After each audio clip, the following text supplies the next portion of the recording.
Hey, family. Shalom, shalom, shalom, shalom, shalom.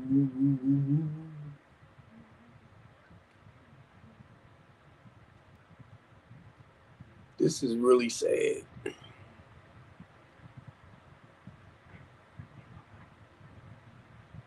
Um, See that? ICE then unalive another man. All right, come on, let me get out of here.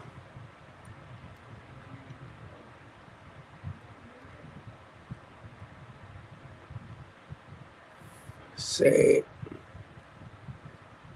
sad, sad, sad. All right, log out.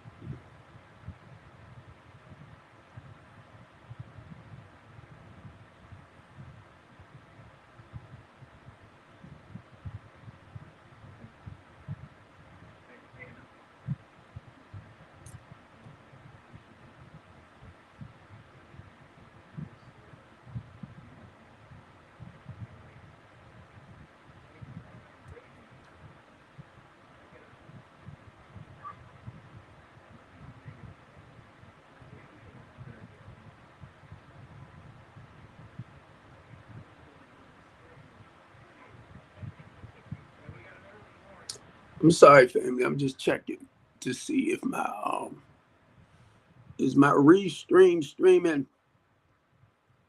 Restream. Come on. Come on.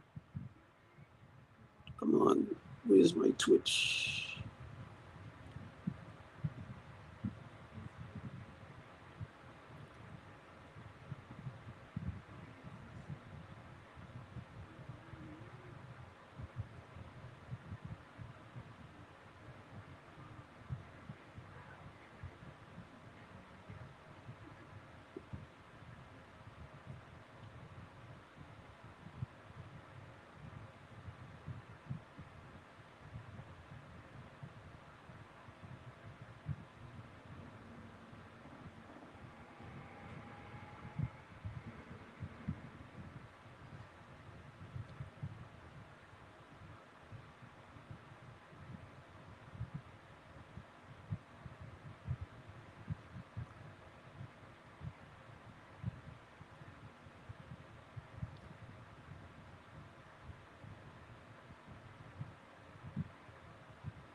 All right, family.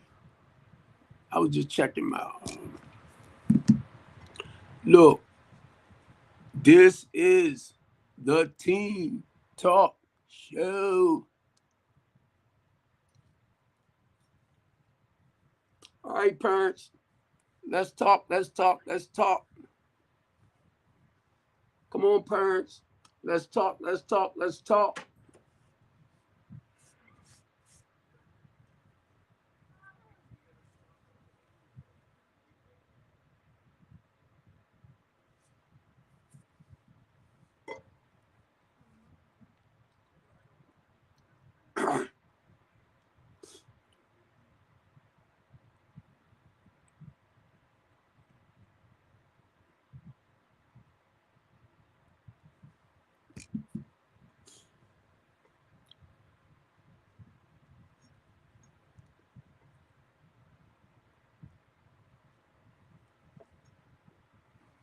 Give me a second, family. I had to hurry up and eat something. Come on.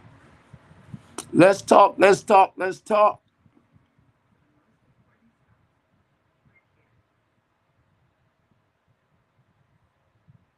What?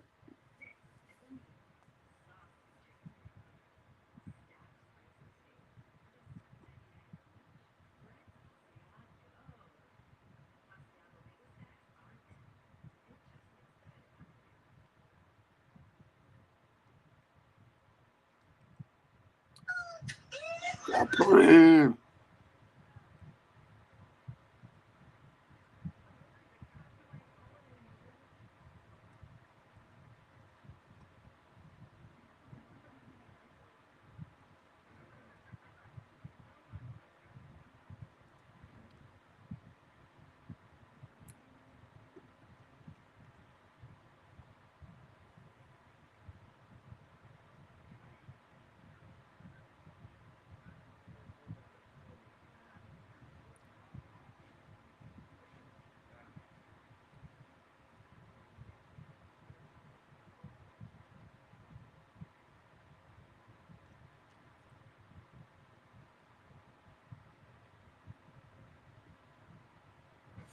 All righty.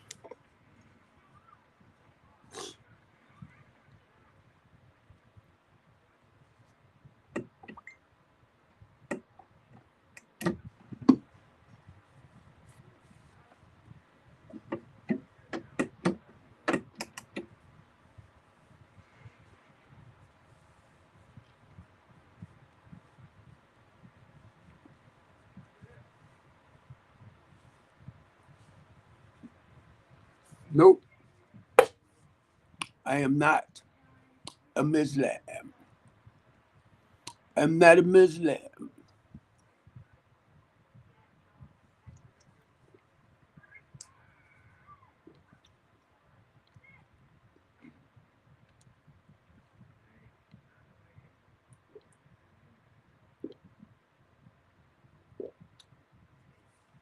Excuse me, family. I had to put something on me.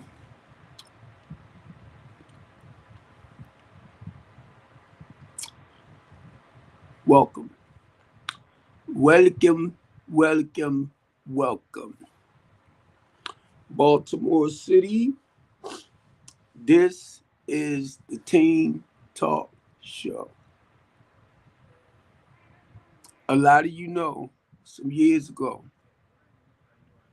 before I was arrested, we was doing the Teen Talk Show at 1631 Mumford Avenue. Every Saturday, my nephew and, well, both my nephews and Rock will come out with the youth. Right? They all had a Saturday. Excuse me. Excuse me. Just pulling things back together, family.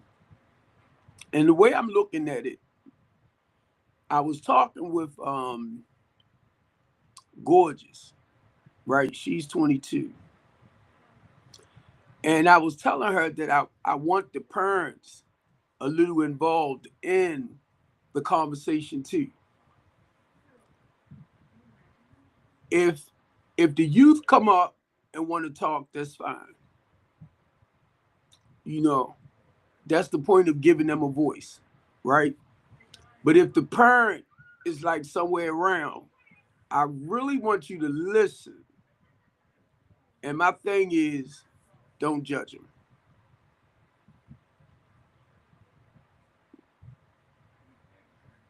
You know how the people do them little skits? We listen and we don't judge. And I'm going to tell y'all as parents, I know that's going to be kind of tough. Mainly if your child want to just let out whatever that's going on. Now, I ain't talking about cursing and all that type of stuff. Giving them a safe place. That's what the Teen Talk is about. Giving them a safe place where they can talk about those things, right? That normal people, um, hey pastor, they can talk about those things that's really troubling them. And I want the parents to listen. Even if you come up here, which I want you to come up here so we can talk, you know, on better how to deal with our children. Just share. You know, I'll share my experience in raising my children, my nieces, my nephews, and mentoring young men, doing foster care, and You know, I was taught a lot, mainly when it comes to dealing with children and young adults. And I just thought about this too, and I shared it before. When I first got clean, God dang, I think they grown now. But I used to go into it was like a Shepherd Pratt. I'm trying to think of this name, but this one over here, right? Pastor. And it was young kids in it, like 10, maybe 14, right? But they was young. And they was in there from substance abuse. Now that's amazing when you see other children, because you can't see yourself, but you see yourself through them at that early age when they started using and stuff like that, right? Well, I just want to make sure this turned up. And they start using, right, to drown whatever pain they're going through. And some of them get real destructive. But now we can talk. What's up, Candy? Come on, Pastor. This the Teen Talk Show. Pastor J. Good afternoon. Good afternoon. Good afternoon, buddy.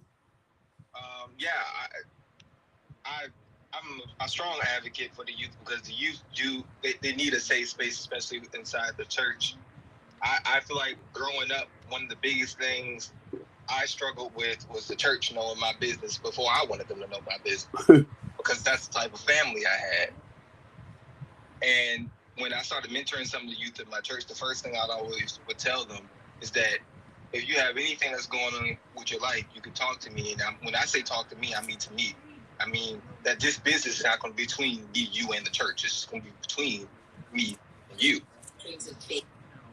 Because I know that secondhand embarrassment of your business circulating around the church, especially at a young age. Right. I love that, Pastor. I love that. And you got me thinking about the other day, um, when you came up and the work that you do in the community. That's what they need. That's what they need, man. I was um I was sharing with one of my church members the other day, just joking, you know. And I told her, I said, I'm in the streets. I said, the Holy Spirit told me I need you more out there than in here, right?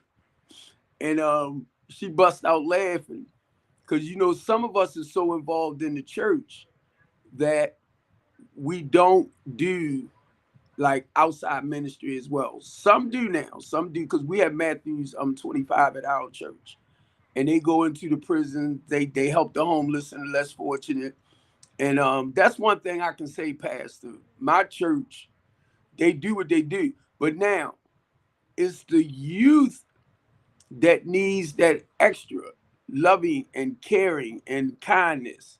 You know, if you start judging them, if you judge them, a lot of them will move away from the church.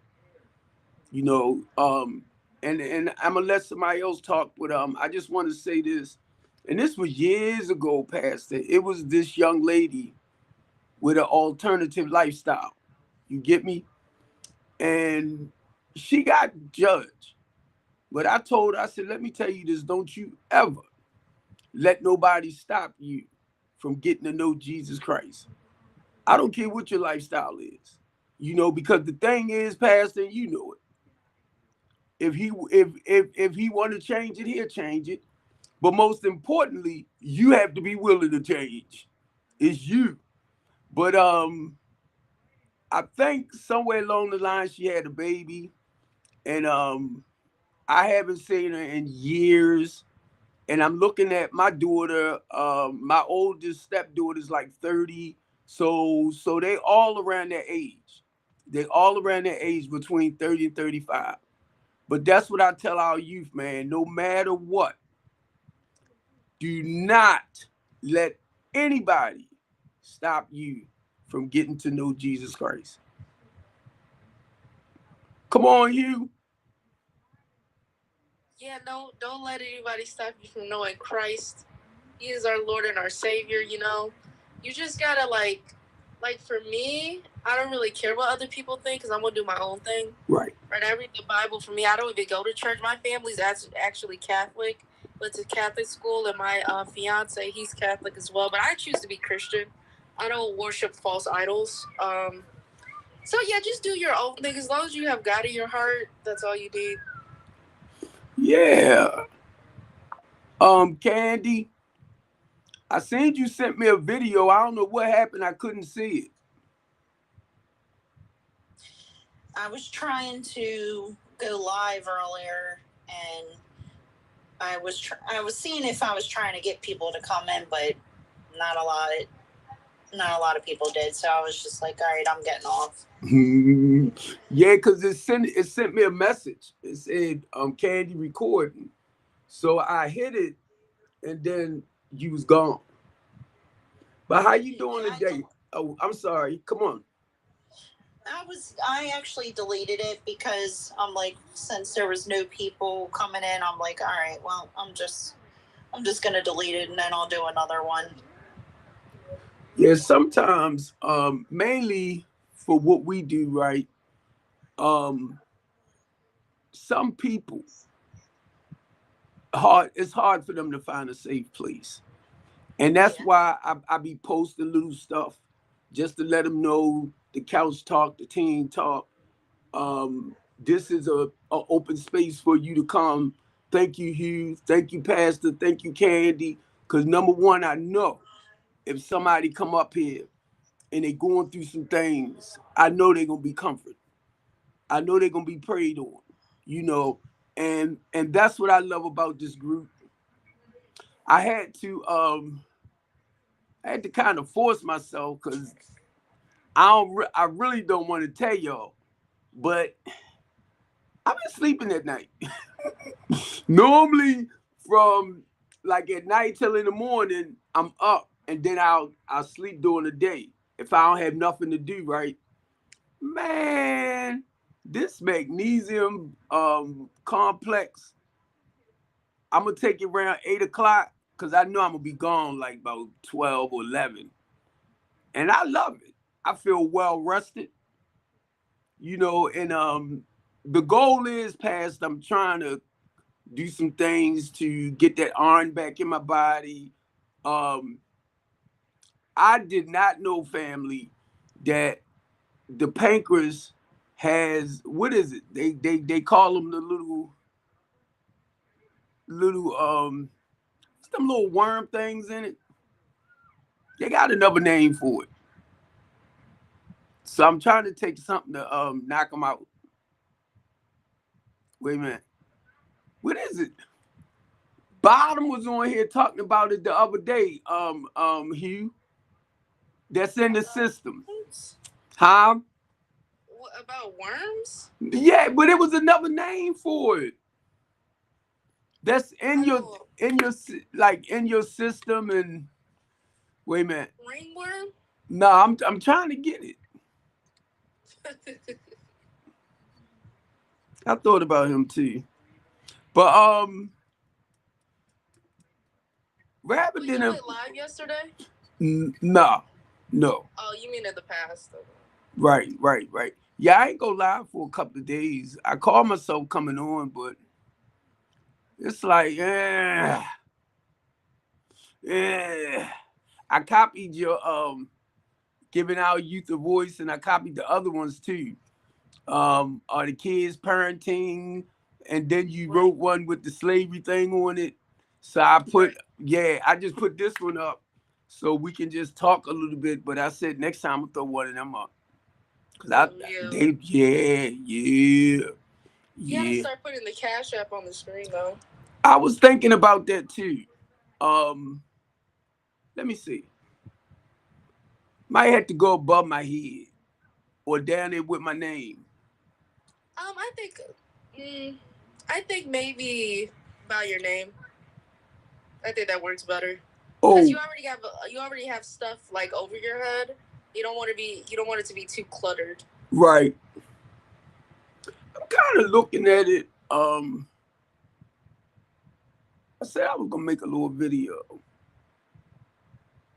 But yeah, I'm gonna find a way to throw it in there because that's what you made right there. Yeah. So it would have to either go right down where my name is at, where the black is at, and everything. But now I was getting ready to say all of y'all are young, except for Candy. She old. What you gotta say? Candy, how many times you been married? Twice. Well, I ain't gotta feel bad no more. Well, it's like a lot of people ask me all the time, well, how old are you again? I'm like, 37. You don't look 37. I said, yeah, I get that a lot. Right. And that's a shame. I probably knew, but didn't pay a lot of attention. I didn't know you was married twice. Yep. Oh my God.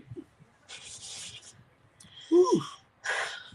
That's like the other day, Chris and I got into it, and he almost threw in my face about, what was it about?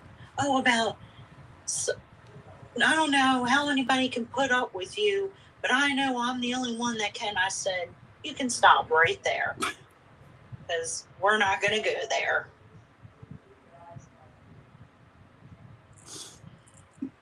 Do you just be like, oh, well, my 401k is better than yours? That's what I would say. Well, you know what? The other day, I did get them with, I said, you want to talk about jobs, but you want to throw at me about a career. I said, stop throwing that in my face when I already know that I have one. I don't know what else to say anymore. Right. Yeah, that's what men do, I was gonna say, watch the. Come on, let me hear. Right. No, I'm just saying, like, because I've been told my degrees don't matter. I have 3 degrees. I did high school and college at the same time, and I had a man. He was married, but he was a cheater. He was like, yeah, that doesn't matter. You know that, right? He got in my face. I should have sneezed on him. But I didn't do that. I didn't do that. I don't see how somebody can knock that. I think that's a beautiful thing. I think he was just jealous. He was like trying to make me feel insecure. And I'm looking at this CEO and I'm like, wow, you must be miserable. His eyes were always wide, so I know he did that powder. So it's okay. I don't feel bad. Some people I think are just naturally just miserable like that. I've had several people in certain areas of my life where they go, oh, you think you're better than me because you're a minister. I'm like, no, you're the one that said that. That never once came out my mouth and never was a thought in my brain. Yeah, and I'd be like, well, you know your shoes are untied. I make them look down and then I walk away. I need to think of stuff like that. But I just had to tell my people in Baltimore, I love y'all, right?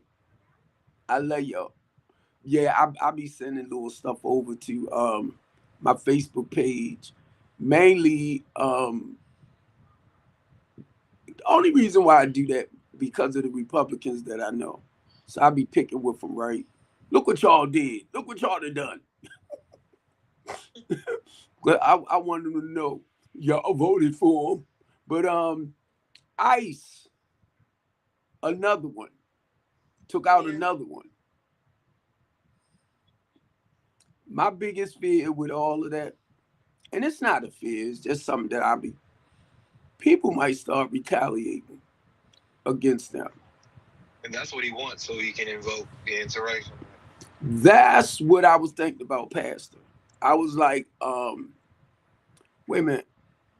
Before I came on, Don Lemon was talking about it and showed the video. Aaron was talking about it and showed the video. Another lady was talking about it, and I'm like, I don't know if, be honest, he done fixed it where they doing it.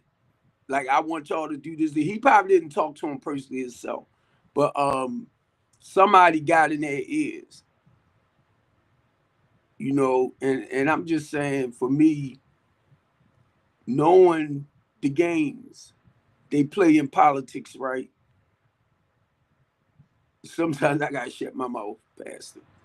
Right. No, the thing is, it's no different from when a person is trying to provoke you to the point where you swing on them and you might miss, but that gives them the green light to now do something to you. That's what they would have been doing. That's what they wanted to do this whole time. There's no difference of the tactic that he's using right now. He's using these things to get people to this point of, I'm angry, I want to retaliate, I want to do something back, I want to make them feel the same pain that they're making me feel. And the moment you do that, that's going to give him the green light to say, now I can shut all of this down. By the way I want to do it. He's rage baiting, basically. I think the two so far been YT. And I don't wish nothing bad on nobody, you get it. But now I'm just looking at our young men, Pastor. I'm just looking at them because they at a point where if they gotta go down, they're gonna go down. That's how they thinking. So that's my concern right there. Come too much, they're gonna come back. They're gonna come back. And something gotta be done. You know, so to stop this bull crap, I'll be glad when they get to that point they can get them out of there. And exactly, it's nothing but chaos, because like we have to stop acting like, as a society in America, especially within the Black community, we still have problems with homelessness. We still have problems with education.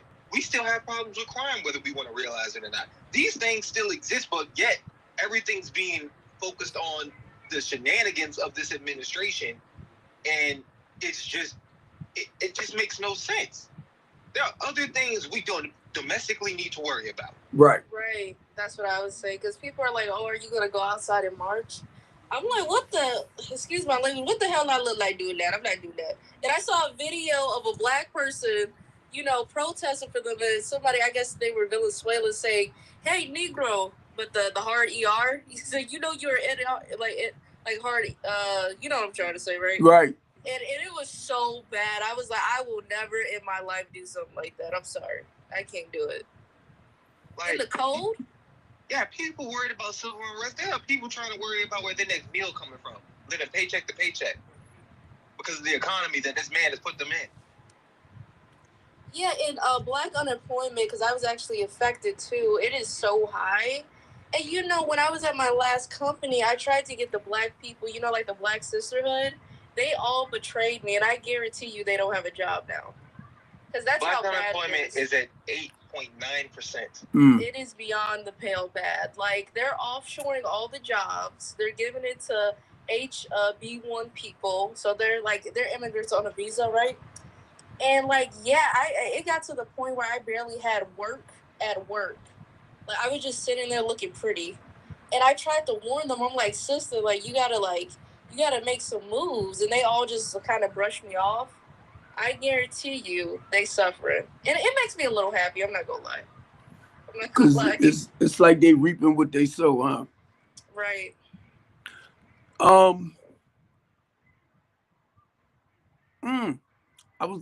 It was something. I was just, wait a minute. Somebody keep talking, because it's like my mind went, pew, it went right out my head. Well, like with the unemployment rate, like I tried to warn them, and they just like, I don't know what it is, but we can't stand for nothing. Like, it's getting annoying. Like, I'm just talking about my personal experience. It's like this weird competition in the corporate world, and I went in there open-hearted. I didn't care if they were Nigerian or whatever. I didn't really care. And I'm just like, wow, like, yeah, there really is a crabs in the bucket mentality. I didn't want to believe it. And so now I see on TikTok and on the news, like, Black women complaining and crying and on TikTok talking about we need to stand together, and I'm just like, they just talking. It's just yapping. Warning don't work. Stacey Abrams talked about it consistently from 2022 to 2024. And see, well, I haven't been able to get out like I used to, but that's what we do.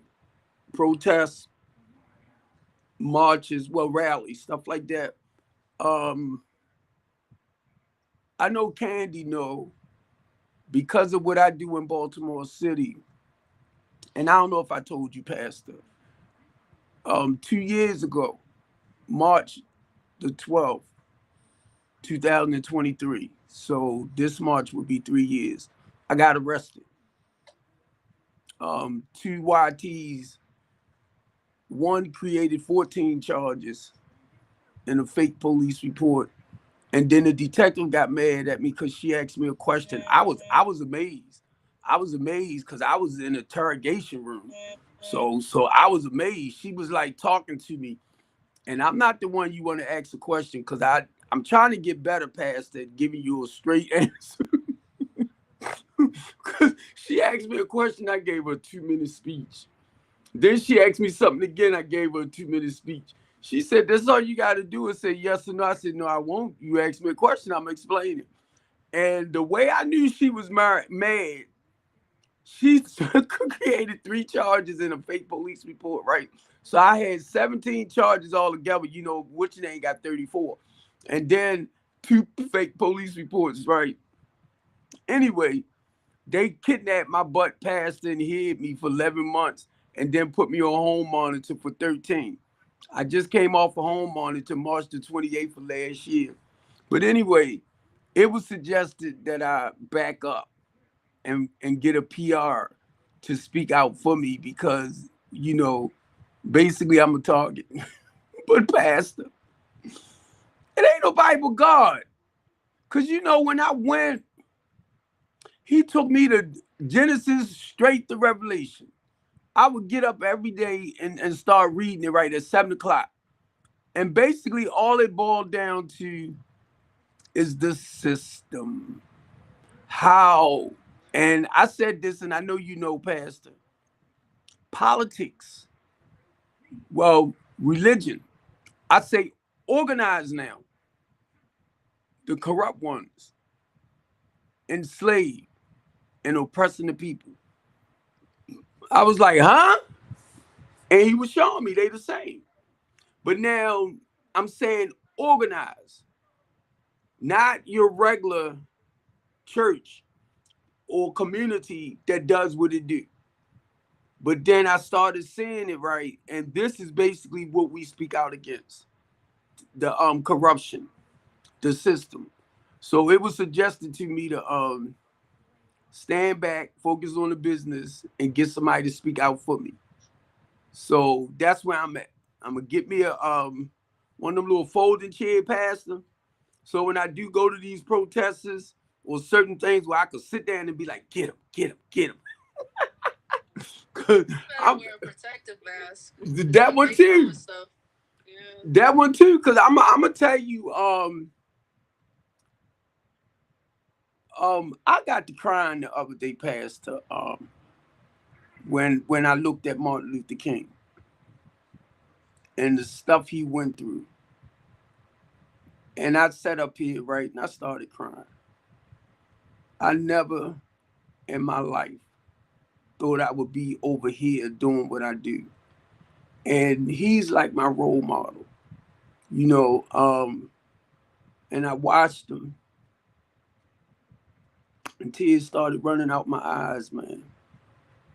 And I felt real honored to do what I do. But I understand too how this thing can drag you down mentally, emotionally, and spiritually. That's why I need people around me. So when I get started feeling drained, I know what to do for myself, but I need people around me because that's the body. You get me, Pastor? It's the body. And it starts strengthening me. Let me know it's okay. How the spirit works through everyone. I'm talking about the ones that's coming my way, And I prayed, Pastor, this time, I prayed for like-minded, God-fearing people. A guy used to tell me that all the time, Pastor. He used to say, pray for like-minded, God-fearing people and keep your circle small. Pray for God-fearing, like-minded people and keep your circle small. And Pastor, I had to stop. I'm like, God, please put some people in my life, some God-fearing people that love you. And look, Steve, keep it small, but I'm here. You need me, I'm here. Real simple. But I had to really start backing up some. Being a member of oh God, I hate when stuff fly by. ACLU. I was a board member with Communities United for 2 years. Did a lot of great work in Baltimore City. Spoke out on a lot of stuff. And that amazes me sometimes, family, mainly from where I came. And I'm like, over here. That's why Paul, Pastor, when he was Saul, that's why my old life, right, remind me of Saul on his way to Damascus, right? But I say on the road of destruction. He was on the road of destruction, right? And how the Spirit of the Lord came upon him, shut him down, closed his eyes for 3 days. And when he woke,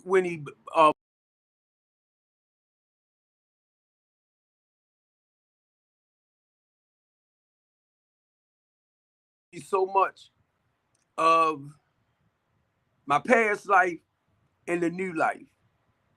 Mainly this part right here, Pastor.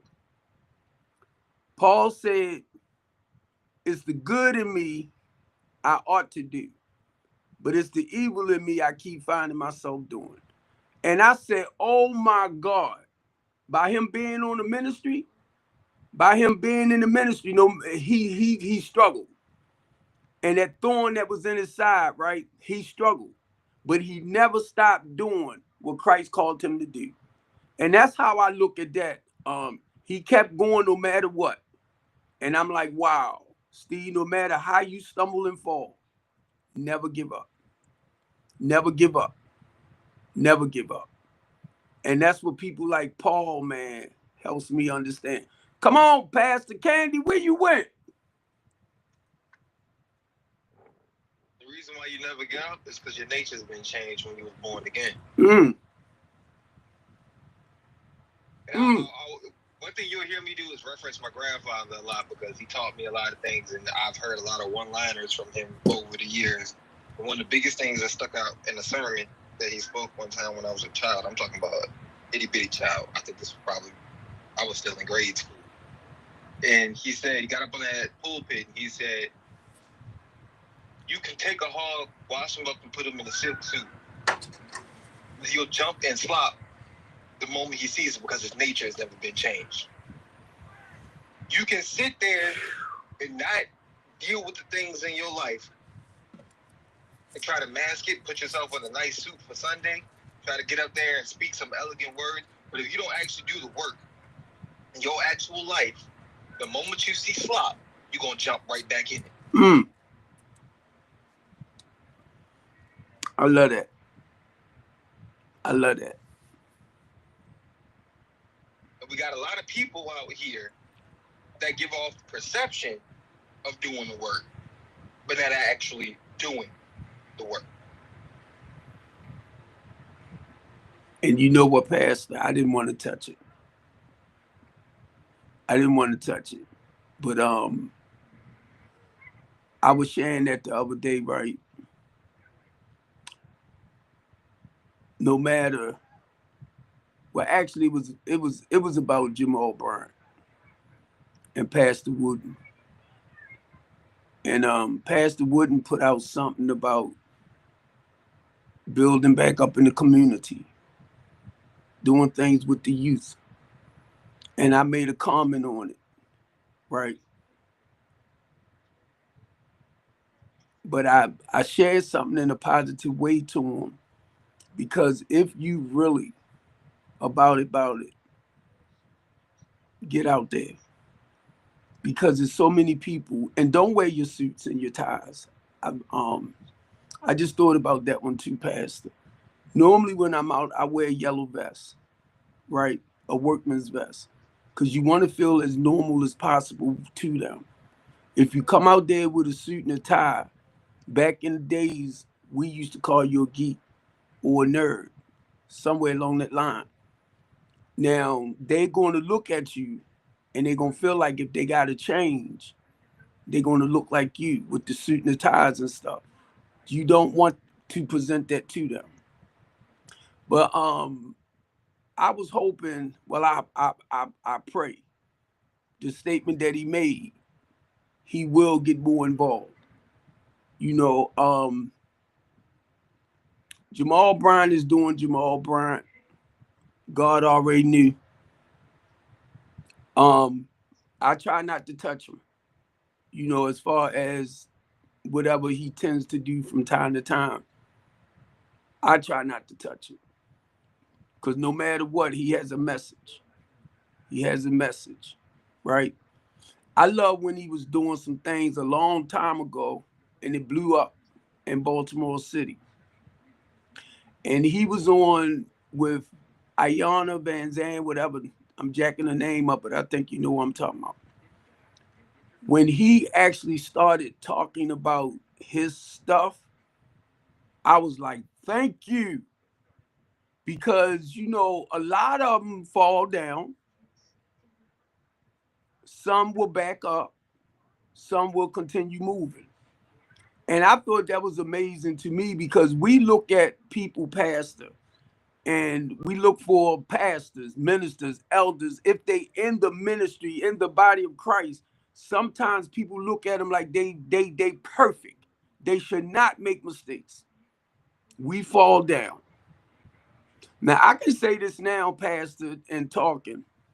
A lot of the stuff I used to do, I just don't do no more. I can use the word, I've been delivered. I repented. I've been redeemed. Some of the stuff I just don't do, because I'm older than it, it don't feel right. but look, I had to look at it, pastor, and sometimes I sit up here and I ain't lying. I look at Steve and I am so proud of myself. The reason why, because I'm not trying to go out there and just deliberately do stuff to sin against the body. But as a human being, I will fall short. But my goal is to stand firm on the word and keep it moving. And y'all know me, I talk too much. So if I stumble, I fall, I do this, I do that, I'm going to tell y'all. Because that's the point of encouraging people, motivating people. If you fall short, get up and keep going. Mainly if you've been called to the ministry. Because I done seen a lot of people turn their backs. And I told them like this, pastor, you know you can't stay away too long. They might have stumbled and fell, went back to using. I'm going to do that one. Or whatever. And that shame and that guilt is eating them up. But the thing with that is, you got to get yourself together and keep it moving. You can use that experience to empower and help somebody else. Sometimes before they go through it, or while they caught up in it, you can share with them. I was once there, and this is what I did step by step. That's what I be trying to listen to, pastor. You have to share step by step how you was able to come up out of it and stay out of it a day at a time. Next thing you know, a year done went by, 5 years done went by, 10 years done went by. You like, I ain't doing that no more. And we can call it, you've been delivered. But you go grab it back after God took that desire from you. And I just want to say this, and he will pass, y'all can come. If you're not seriously ready in here to let stuff go, until you have that serious desire, you can pray all you want. But if you're not ready to do the work, to move away from it, God's going to take it from you, but you got to do the work. If you don't do the work, because God's going to take it, you're going to struggle. That's where your struggle come in at, because you're not sincere in your heart. You're not sincere in your spirit. So I've learned, Pastor, don't pray to God about certain things if you ain't ready to let it go. Because he'll move it, but you're going to struggle. You're going to struggle. And then you're going to tell yourself, why this not going? Why that not going? Because you keep picking it up. You the one keep running around doing what you're doing. Now you have to be prepared. He'll move it. He'll move it. And I realized that, Pastor. Come on, did somebody else come up? M. Yeah, M. Come on, M. I just see M.A. Hello, how are you? I'm great, and you? Oh, I'm just here listening, and I saw you on the platform a couple of times, and I've been really blessed in hearing what you have to say, and so I'm just listening and just enjoying and taking in what the Spirit has been downloading into you. So it's been really awesome listening and the wisdom that is coming from you. So it's been awesome. Thank you. That's what we all about. I was looking at like the Teen Talk. That's a talk show too I have, and I want to give our youth a voice, but then too, I want the parents to be able to come in and talk about some things in reference to that as well, so that we can help them. But as we go on, wait a minute, I'm stumbling. It's gonna grow. It's gonna grow because people need a safe place, where they can come and I'm gonna say vent. Just dump that thing. You know what I mean? And then on top of that, it's some great people on here that's filled with the Spirit, and they come right back and comfort you, sharing with you, and that's what I love about it. So if you want to continue, go ahead.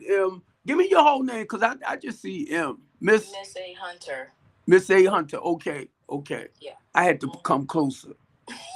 That's okay, no problem. And you better not tell nobody. I brought me some. I brought me some bifocal glasses. I'm telling you, I went through the Dollar General and I said, "Yeah, there it goes." And I made sure I brought some color ones and one in every room, one in every store, one in every purse. You ain't kidding. So look, now it's like I gotta pull a little bit closer just to see. But yeah, sometimes the whole name don't pop up. It'll pop up if I'm using my iPad. I'll see everybody's name. Oh, got it. But yeah, come on, family. Whoever wanted to talk. No, I was just I was on here when you were talking about the different parenting styles as well. A couple of lives back, and I was agreeing with what you were saying, and how you were learning the different ways as to the way you were brought up as to the way things